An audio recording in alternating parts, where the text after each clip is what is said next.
guys. We also have Robert holding on the line for us from Anniston. Robert, go right ahead with your question, if you will. Hi, Robert, you there? Yes. Go right ahead with your question, if you will. Okay, I used an outside tax service in 2016 and had my taxes done. In 2016, I also had hand surgery that went bad, and I lost my job because of it. I filed for disability. I filed for my retirement. 2019, I collected both and got back pay. I went to the same outside provider to do my taxes. They made mistakes. Now they're telling me I owe over $6,000 in back taxes. If I use one of these programs that says that they can reduce your IRS taxes, can they come back on me for the property that I have paid for?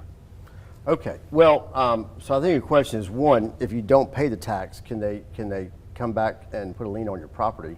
And the answer to that question is yes. So you do need to work out if you own real estate, you need to work out your tax problems as opposed to just letting them linger, because they will eventually put a lien on your property, whether it's the state or whether it's the IRS. So your other question is about using one of these 1-800 number folks to help you with your taxes. I can't say they're all a bad idea, but most of them are. I've done Googling on some of them that have come up as a name, and a few years later, those will come up as having been indicted for fraud and all kinds of things.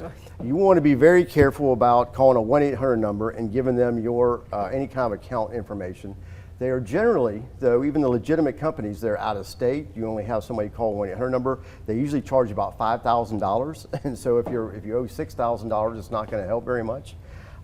Anyway, a lot of them will do what's called an offer in compromise, and they know you're not going to pass it. So I would say go find a local CPA before you use a 1-800 number. Talk to a couple just like you would a doctor and you're trying to get a second opinion. You need to have a good feel for them, that they know what they're talking about and they're going to do something in your best interest and not just hire whichever one tells you what you want to hear. But you may find one who can come up with an answer for you. If the return is wrong, as you say, take it to a reputable CPA and you can get it amended, and they will fix it if it's wrong. If you'd like to call my office tomorrow and send me a PDF of that tax return, I'd be happy to look at it.